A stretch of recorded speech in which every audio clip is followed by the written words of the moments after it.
जय हिंद दोस्तों, और आप देख रहे हैं शिवसर इंग्लिश क्लासेस में आपका स्वागत है। देखिए, फिर से मैं आपके साथ बना हूं, और वो है कि एक प्रैक्टिस जो मैं मास्टर प्रैक्टिस की क्लास में करता हूं। और बेसिकली जो आज मैं आपको प्रैक्टिस कराना है वो है जो मैं टेंस में, या जो एक प्लेलिस्ट में जो फोल्डर बना है कि पूरे कॉम्पिटिटिव एग्जाम के लिए जो हम चैप्टर वाइज चीज़ों को लेकर चल रहे हैं। And in that folder, in the process, in that उसमें चल रहा है टेंस। एंड टेंस में हमने प्रेजेंट को फिनिश कर रखा है। अगर आपने अभी तक वो वीडियोस को नहीं देखे तो ज़रूर देखें। और आज मतलब अभी तो प्रेजेंट पास्ट कंटिन्यूअस चल रहा है, वो भी आपका फिनिश ही हो गया होगा। अब आप समझो कि मैं प्रेजेंट की प्रैक्टिस के लिए, जैसे ये जो क्वेश्चन आज जो बेस है वो सभी के सभी टेंस पे आधारित हैं। ये जो मैंने 5 क्वेश्चंस हैं वो सभी क्वेश्चन टेंस पे आधारित है। आपको ये पता लगाना है कि किस में कौन सा वर्ब गलत यूज़ कर दिया गया, क्या इंडेफिनिट की जगह पर कंटिन्यूअस यूज़ हो सकता है, नहीं हो सकता। तो उन्हीं सब चीज़ों को हमें आज क्या करना, फाइंड आउट करना है। तो चलिए दोस्तों, हम लोग चलते हैं, सीखते हैं, और बहुत ही मज़ेदार सेशन होने वाला है। मैं हमेशा आपसे कहता हूं कि मास्टर क्लास प्रैक्टिस मेरे हर वीडियोस को ज़रूर देखा करें। आप देखेंगे कुछ समय के बाद एक अच्छी पकड़ आप पे इंग्लिश की रहेगी। तो इस वजह से B continue and keep watching my videos. Let's go ahead. देखिए, सी होप्स टू बिकम। देखिए, अब देखिए इसमें 2 चीज़ें आप सीखेंगे। पहला तो ये कि इसमें कौन सा पार्ट मतलब एरर है, और मैं आपको ये भी बताऊंगा कि कैसे सेंटेंस को रीअरेंजमेंट किया जाए। जैसे PQRS वाले जो क्वेश्चंस होते हैं, जैसे कौन पहले ए वाला आएगा, उसके बाद कैसे हमें जोड़ के एक पूरा का पूरा सेंटेंस बनाना होता है मीनिंगफुल, उसे भी हम सीखेंगे कैसे हमें पकड़ना होता है। तो हम ये बहुत ही मतलब मज़ेदार चीज़ें होने वाली हैं।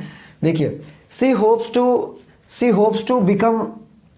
दूसरा है will complete her education and no error and engineering after CV। देखिए, पहली चीज तो देखिए, आप ऐसे समझे, सी होप्स टू बिकम, ये जो है वर्ब है। अब वर्ब के बाद हमें चाहिए क्या, वर्ब का उस वर्ब का कोई हमें ऑब्जेक्ट मिले।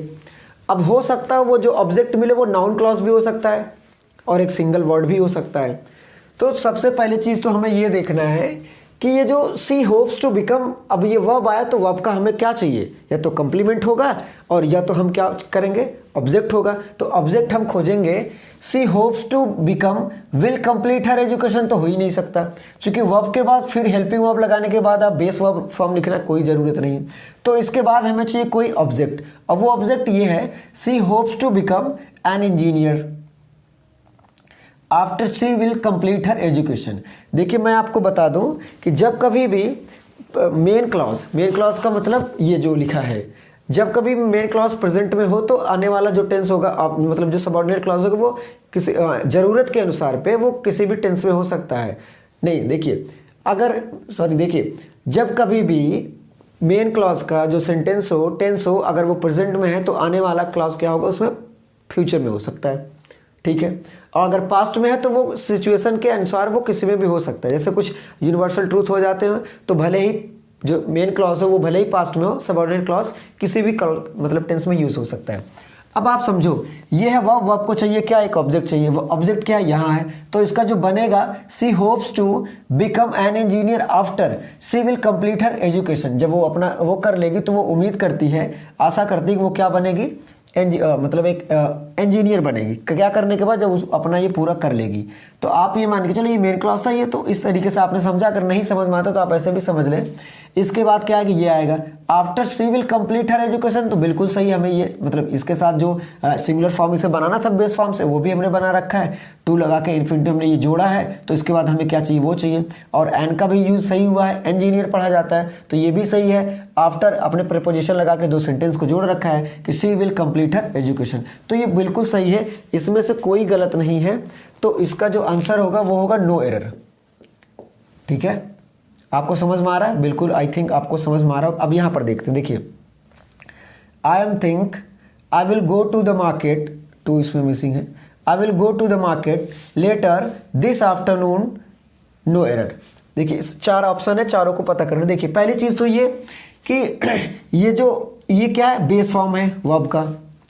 अब अगर बेस फॉर्म, जब कभी भी कोई पहले ही कोई हेल्पिंग वर्ब आ गया हो, अगर हेल्पिंग वर्ब आया हो तो उसके बाद बेस फॉर्म नहीं लिखा जाता है। अब आप कहेंगे सर आप ये क्या कह रहे हैं, वो सिर्फ प्रेजेंट एंड इंडेफिनिट को छोड़ करके, इंडेफिनिट को छोड़ करके आप किसी भी टेंस में देख लेंगे कि जब कभी भी हेल्पिंग वर्ब आ गया हो तो बेस फॉर्म नहीं लिखते। जैसे अभी आपको मैं क्लैरिफाई कर दूं तो आप एग्जांपल में देता हूं। जैसे अगर मैंने ये कहा कि ही डज इट, ठीक है, ये बेस फॉर्म मतलब सिंगुलर बेस फॉर्म से हमने सिंगुलर फॉर्म बना दिया। जैसे आई डू नॉट इट, तो ये क्या है, इंडेफिनिट है। ऐसे he did not do it, वो इसे करता ही नहीं था, मतलब करता नहीं था, नहीं करता था। तो ये डिड नॉट क्या है, ये है बेस फॉर्म और उसके साथ हमने क्या लगाया, एक मतलब ये हेल्पिंग वर्ब के बाद बेस फॉर्म आया, लेकिन है क्या, इंडेफिनिट है।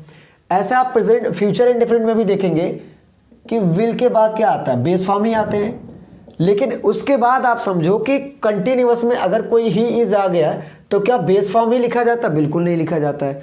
तो आप हमेशा ध्यान दें कि जब कभी भी कंटिन्यूअस टेंस आएगा या फिर बेस फॉर्म किस में यूज होगा, ये बातें मुझे लगता है आपको बहुत ही अच्छे से समझ में आ रही होंगी। I hope. देखिए मैं क्या समझाना चाहता हूँ आपको कि देखिए ये अगर ये बेस फॉर्म आया है तो वो सिर्फ और सिर्फ इंडेफिनिट में यूज हो सकता है।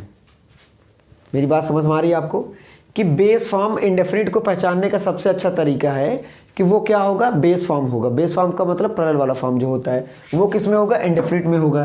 तो ये अगर बेस फॉर्म है तो इंडेफिनिट में आना चाहिए, लेकिन इन्होंने क्या लिख रखा है, आई एम लिख रखा है। अगर ये कंटिन्यूस हो तो इसके बाद अगर ये V4 आता तो हम मान सकते थे I will go to the market, ये भी सही है। लेटर, देखिए मैं इस चीज़ को आपको बताना चाहूँगा कि डिफरेंस बिटवीन एक होता है लेटर और एक होता है लेटर, ये मैं आपको डिफरेंस करना चाहूँगा। जैसे मैंने ये कहा कि I will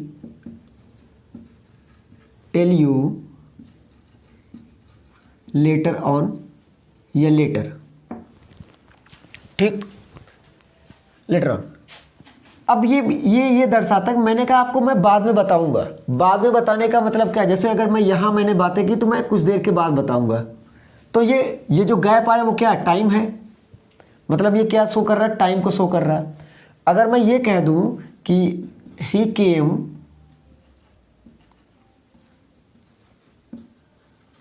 later in school in the examination of school, in the examination of. देखिए मैं कोशिश करता हूं कि आपको एग्जाम्पल के साथ समझाएं। इसका बेनिफिट ये होता है कि आपके जो डाउट होते हैं वो क्लियर हो जाते हैं। तो आप देखो I will tell you later on, जैसे मैंने अभी आपने मुझसे पूछा तो हमने कहा कि अभी बाद में बताते हैं। अब वो बाद का मतलब ये है कि वो टाइम बीतेगा, मतलब 2 मिनट 4 मिनट बाद, लेकिन तब वो क्या हो गया, समय। और ये अगर मैं कहूँ कि he came later in the examination of school, अब ये देखिए अगर ये नहीं समझ में आता आप ऐसे समझें, इसका 2 मतलब इस वाले सेंटेंस से बनता है। एक तो ये कि जैसे एक देखिए ये लेटर का मतलब होता है टाइम से रिलेटेड, मतलब समय के बाद, और ये जो लेटर का मतलब होता है ये होता है पोजीशन। पोजीशन का मतलब वो सेकंड आ रहा हो तो आप बोल सकते हैं ही इज लेटर, वो उसके बाद आया है। तो वो ये जो स्थान को दिखाता है, ये जो पोजीशन को दिखाता है, ये दिखाता है जैसे 2 लोग हैं तो मैंने बोल दिया ही इज लेटर, वो क्या है, मतलब वो सेकंड आया है। तो ये होता है लेटर और लेटर में फ़र्क। ये क्या दिखाता है, स्थान को, पोजीशन को दिखाता है, प्लेस को दिखाता है। ये मेंशन करता है, समय की बातें करता है। किसकी बातें करता है, ये लेटर समय की बातें करता है, और ये जो लेटर है वो क्या है, बात की बातें। अब इसका जो बेस फॉर्म होता है वो होता है लेट, इसी से बनता है लेटर, लेटर, लेटेस्ट बनता है, और लेटली भी बनता है, ठीक। अब देखिए ये जो लेटली हमने एडवर्ब यूज किया है, और ये भी एक तरीके से देखा जाए एडवर्ब ही होगा। अब ये जो लेटेस्ट है, ये तो आप ये कह सकते हैं कि जो अभी रिसेंटली में हाल ही में आया है तो समय ही। और ये जो लेटली है कि हो सकता है वो उसके बाद आया हो, उससे ज़्यादा देर। तो ये दोनों का मतलब सेम, लेकिन आप ये समझें कि ये इसका यूज़ हम पोजीशन के लिए करते हैं, फर्स्ट सेकंड थर्ड, मतलब सेकंड पोजीशन के लिए आप कह सकते हैं, और इस लेटर का मतलब हम समय के लिए करते हैं। आई होप ये आपको समझ में आया होगा। अब यहाँ समझते हैं। तो मैंने बताया आपको बेस फॉर्म सिर्फ और सिर्फ किस में यूज़ होता है, इंडेफिनिट में। तो यहाँ पर ये क्या है, आई एम है, तो यहाँ पर ये इंडेफिनिट में होना चाहिए था। ऐसे I think I will go to the market later this afternoon. अब ये क्या है, टाइम ऑफ एडवर्ब है, मतलब दोपहर के बाद समय, ये जो दोपहर का बाद, इसके बाद मैं जाऊंगा।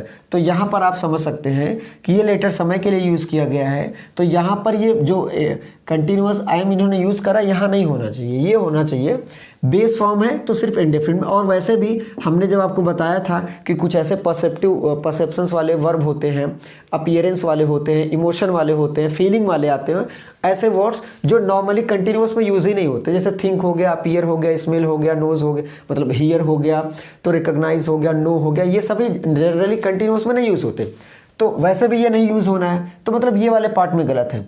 अब क्वेश्चन ये उठता है कि सर अगर ये गलत हो तो हम बदले किस में। अब मैं आपको बता दूं कि अब मैं आपको एक एग्जांपल देता हूं, जैसे ही आर हैप्पी, ठीक। अब बताइए इसमें गलत है, तो आप देखेंगे ये गलत है बिल्कुल। तो अब मैं आपसे अगर कहूं कि ये बदले कि ये बदले, आप यहाँ पर यू लगा दें तब भी सही हो जाएगा, और यहाँ पर आप इज लगा देंगे, मतलब इसको रहने दें, इज लगा देंगे तब भी सही हो जाएगा। तब अब क्वेश्चन ये उठता है कि सर हम बदले क्या, ये बदले कि ये बदले, ये बदले कि ये बदले। अब जनरली क्या होता है, जो वर्ब होता है वो सब्जेक्ट के अकॉर्डिंग तय किया जाता है। देखिए बहुत ही पॉइंट वाली बात यह है कि आप हमको बताइए ही इज़ हैप्पी में क्या बदलेंगे, आर को बदलेंगे, इज में बदलेंगे, या फिर ही को बदल के यू में कर दें, हो तो सही जो दोनों जाएगा। But the point is this which can be changed, या विच शुड आई चेंज। अब हमें चेंज कौन सा करना है, तो मैं बताता हूं, जो हेल्पिंग वर्ब होते, जो वर्ब होते हैं वो बेसिकली किसके अकॉर्डिंग चेंज किए जाते हैं, सब्जेक्ट के अकॉर्डिंग। आई बात समझ में, ठीक। वैसे इसी तरीके यहाँ आप समझ सकते हैं कि जो हम टेंस लिखते हैं वो टाइम के अकॉर्डिंग लिखते हैं। जैसे जो हम टेंस का प्रेफरेंस देते हैं वो टाइम के अकॉर्डिंग देंगे या सब्जेक्ट के अकॉर्डिंग देंगे। तो मैं बता दूं आपको, जैसे मैंने ये कहा कि आई थिंक, मैं सोचता हूँ या मुझे लगता है, तो ये हमें प्रेफर करना है। देखिए टाइम जो होता है वो रिलेटिव होता है। क्यों होता है, जैसे मैंने अभी आपको मैं आपको बता दूं, जैसे मैंने एक वीडियो में शायद आपको बताया होगा कि टाइम बदलता नहीं, वो ऐसे ऐसे बढ़ता है। अगर मैं यहाँ आज के दिन का हूँ, मैं यहाँ स्पीकर हूँ, आज मैं बोल रहा हूँ, तो यहीं से रहकर मैं यहाँ की बातें करता हूँ, मैं आ नहीं सकता। टाइम मतलब वापस नहीं जाता, वो हमेशा क्या करता है, आगे चलता है। ये हमेशा क्या करता है, आगे चलता है। तो आप समझो ये ऐसे बैक नहीं आ सकता, हम यहीं रह के इसकी बातें करते हैं। तो इसका मतलब ये है कि हम पॉइंट ऑफ मतलब टेंस के हिसाब से टाइम को रखते हैं, कि टाइम के हिसाब से टेंस रखेंगे, तो हम रखते हैं टाइम के हिसाब से टेंस को रखते हैं। टेंस को मतलब टाइम के हिसाब से हम टेंस को रखते हैं। ऐसे जैसे आई थिंक, ये थिंकिंग नहीं होगा, हालांकि ये तो दोनों ही प्रेजेंट में है। तो यहाँ पर बेसिकली, हालांकि मैंने बहुत ज़्यादा लगता है एक्सप्लेन कर दिया आपको, तो सिंपल सी बातें हैं। बेस फॉर्म इंडेफिनिट में यूज़ होता है, यहाँ नहीं हो सकता, तो ये वाला गलत है। अब अगर इसका सीक्वेंस देखें कि किसमें कैसे जुड़ेगा, तो ये होगा I think I will go to the market later this afternoon. तो ये वाला एरर है यहाँ पर, ये या तो ये हटा देंगे। क्यों हटाएंगे, क्योंकि ये बेसिकली इसमें कंटिन्यूअस में यूज़ नहीं होता। चूँकि आप इसे ING कर दे तब भी ये सही हो जाएगा। लेकिन मैंने आपको क्या बताया, यही वाला हाल है। लेकिन तो कॉमन सा रूल है कि टाइम के हिसाब से हमें टेंस लिखना पड़ता है, चूँकि वो रिलेटिव टाइम होते हैं। तो हमें टेंस के हिसाब से टाइम को लिख दे, तो हमने क्या करा, यहाँ पर ये रहेगा सीधे, ठीक। तो ये वाला आपका क्या है, गलत है। ये देखिए, when the business is run smoothly, directors are more than happy to pick an experienced insider who will continue along the present path। देखिए डायरेक्टर्स मतलब ये प्लरल है, are more than happy to pick an experienced insider and who will continue along the present path, मतलब जो अभी तक चल रहा है। लेकिन आप यहाँ साफ साफ दिख रहा है इसके साथ रैन का यूज़ हुआ है, सेकेंड फॉर्म का यूज़ हुआ है। अब ये होना क्या चाहिए था, ये तो प्रेजेंट कंटिन्यूअस टेंस है, तो इसका मतलब ये क्या होना, when the business is running smoothly, तो यहाँ पर होना चाहिए था रनिंग, न कि रैन होना चाहिए। क्यों? चूँकि वो जो बातें कर रहे हैं तो वो ये बताना चाहते हैं कि बिजनेस अभी अच्छा चल रहा है, तभी तो डायरेक्टर क्या है, हैप्पी है, ठीक। और वो जो भी आएगा वो क्या करेगा, और भी जो हर चीज़ को वो कंटिन्यू वही वैसा ही रखेगा जैसा पहला करता था। तो बेसिकली अब आप कहेंगे सर आप इसमें इसको हटा दीजिए, तब भी आप ये कह सकते हैं when the business ran smoothly.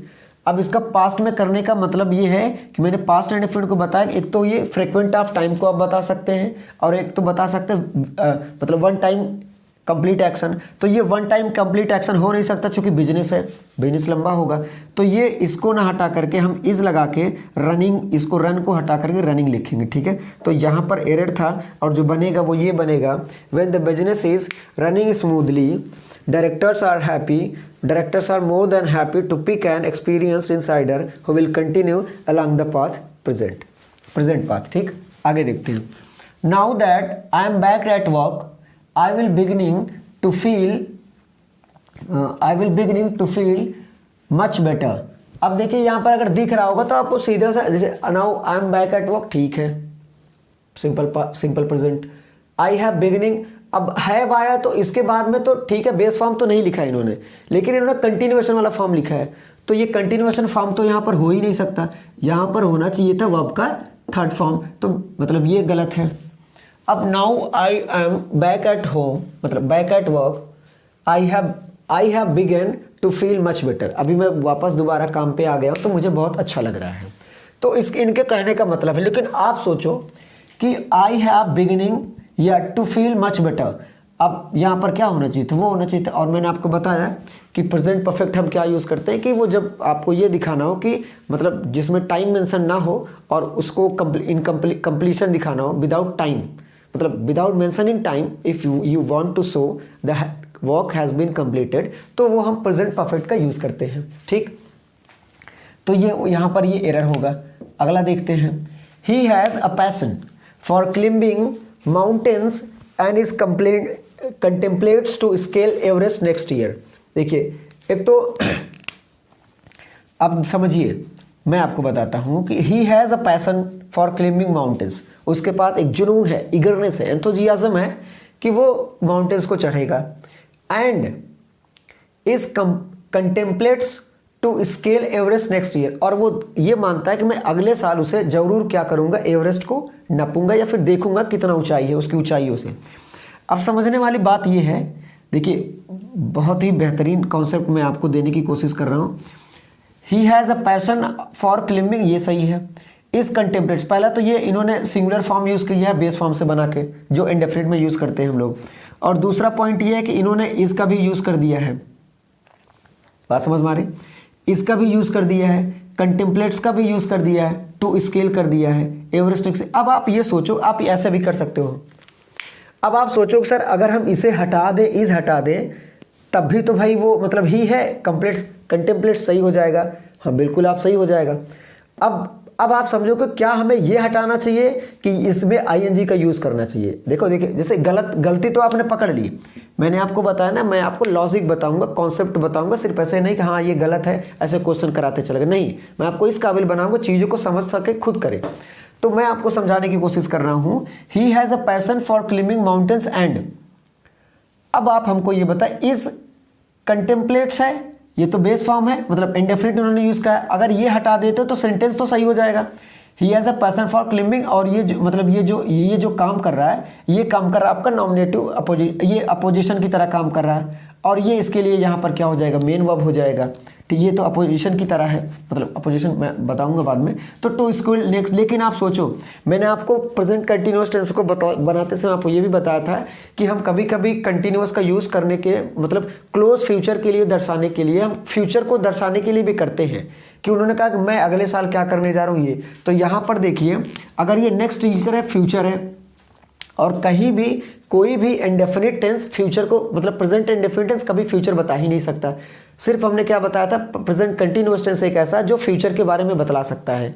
तो ये हो सकता है he has a passion for climbing mountains and is contemplating to scale Everest next year. तो यहाँ पर इसे हम कंटिन्यूअस बनाएंगे, वी वाला फोर्थ फॉर्म, वर्ब में आईएनजी जो लगता है वो, ठीक है, तो ये वाला एरर है। आई होप आपको बड़े ही अच्छे से समझ में आया होगा और ऐसा ही बेहतरीन एक्सप्लेनेशन देने की मैं कोशिश करूंगा ताकि आपके जो बेसिक कॉन्सेप्ट्स हैं, जो पकड़ है, जो मजबूती हो वो बहुत अच्छी हो जाए। ठीक, आई होप आपको ये बहुत ही अच्छे से समझ में आया, आपके बहुत ढेर सारे डाउट्स क्लियर हो गए होंगे आज, और बहुत मज़ेदार ही वीडियो मतलब मैंने देने की कोशिश की है। तो ठीक है दोस्तों, अगर वीडियो आपको पसंद आता है तो ज़रूर लाइक किया करें, शेयर भी किया करें और अपने उन दोस्तों तक पहुंचाने की कोशिश करें और भेजा भी करें ताकि वो भी अच्छा सीख पाएँ इसी तरीके से जैसा आप सीख पा रहे हैं, ताकि सबको अच्छी शिक्षा मिले, मतलब बेहतर मिले, जो वाकई में जो कॉन्सेप्चुअल हो, उसमें फैक्ट की नहीं हाँ यार ये सीख लिया इसके साथ ऐसा यूज़ करना, नहीं, बेसिक क्यों ऐसा होता है वो मैं बताने की कोशिश करता हूँ। आई होप आपको बहुत अच्छे से समझ में आया। थैंक यू, मिलते हैं नेक्स्ट वीडियो में। जय हिंद।